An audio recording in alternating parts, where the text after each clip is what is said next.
Friends, welcome to my YouTube channel science classroom.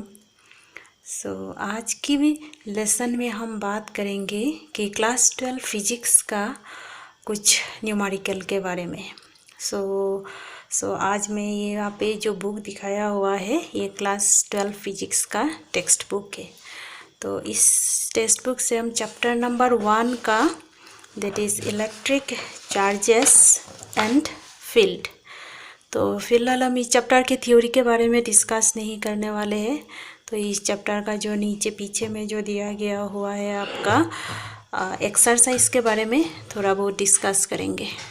तो इसका theory को लेके हम बाद में एक लेसन बना लेंगे। तो फिलहाल हम इसका एक्सरसाइज के बारे में ही कुछ सिंपल सा बेसिक टिप्स देना चाहते हैं। जैसे कि बेसिक न्यूमेरिकल यूज़ करके हमें फिजिक्स का न्यूमेरिकल भी करना पड़ता है। तो जैसे कि decimal and the using the formula, so how can you solve the numericals in physics. तो इसके लिए हमें आपका क्वेश्चन को अच्छे से समझना पड़ेगा।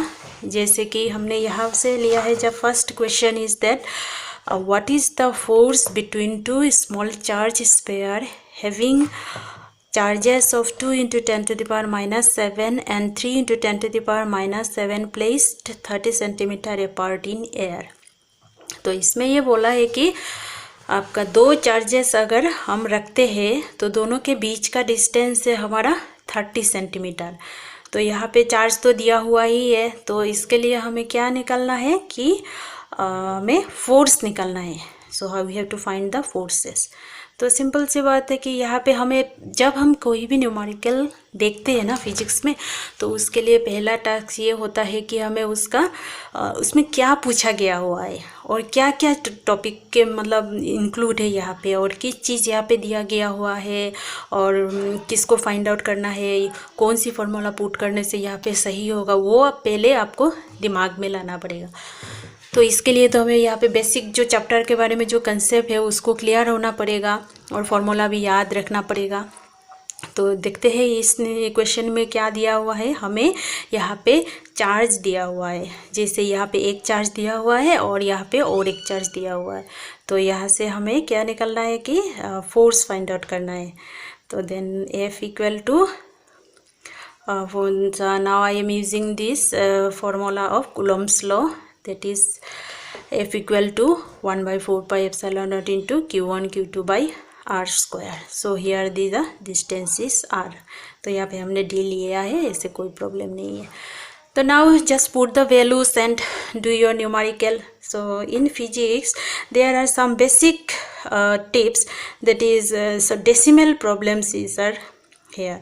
So decimal is that some here I have they given that 30 centimeter, so I have to convert it in meter, and the another, because here the unit is also coulomb, and then if we put this centimeter here, then we cannot calculate it because we have to take it on all the terms in SI unit। So just put the value, and that is 1 by 4 pi epsilon naught का value है कि 9 into 10 to the power 9, and the Q1 का value है 2 into 10 to the power minus 7, and Q2 का value है ये। Just put the value, तो D square दिया है, तो यहाँ पे जो 0.3 into 0.3, just putting this value 9 and this 2 into 3 is your 6, and 10 to the power 9 and 10 to the power 7, and 7 क्या होता है यहाँ पे 10 to the power minus 14।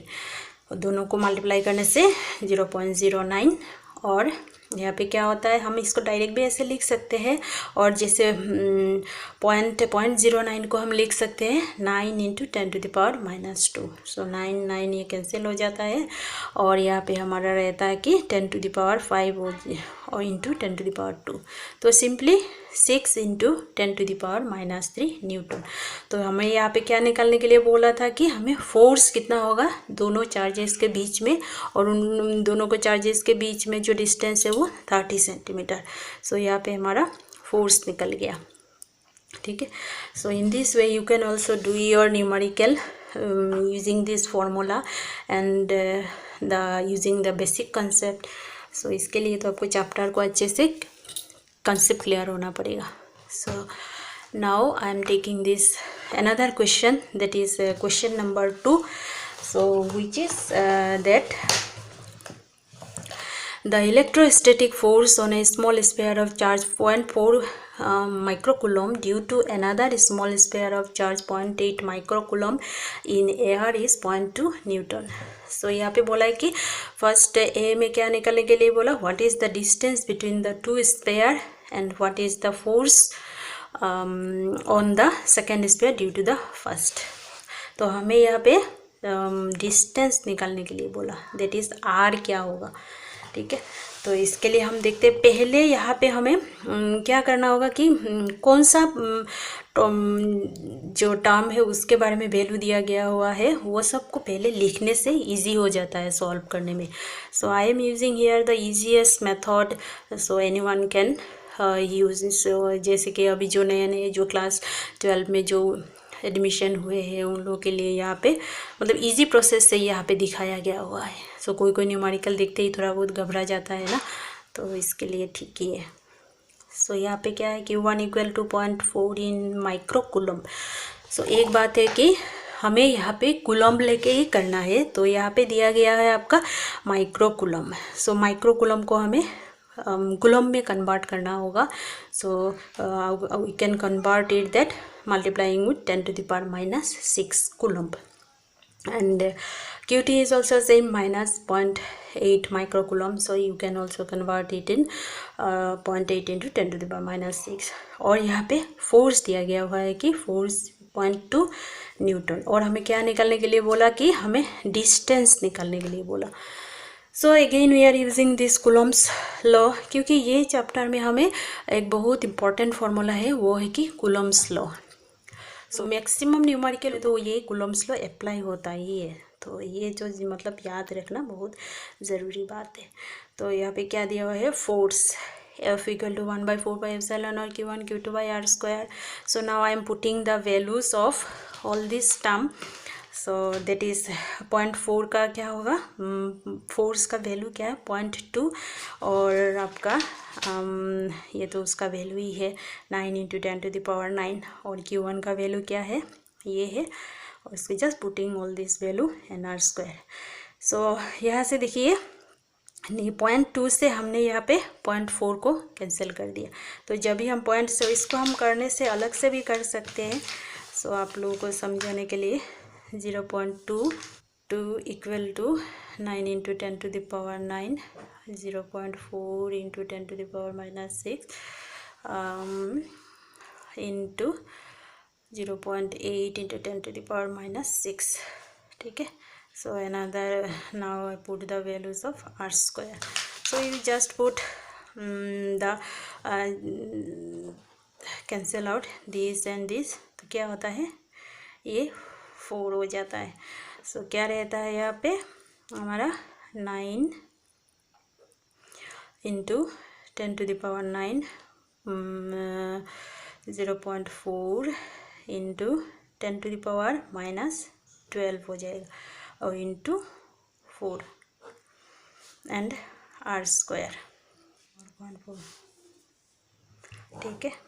तो क्या रहता है यहाँ पे, तो यहाँ से हम इसको क्रॉस मल्टीप्लिकेशन करने से क्या होगा, R स्क्वायर इक्वल टू ये नहीं रहेगा, तो 9 into 0.4 into 0.4 is what 1.6 into 10 to the power minus 3 रह जाता है. ठीक है, 10 टू द पावर माइनस 3. तो यहाँ से हम कर सकते हैं 9 इंटू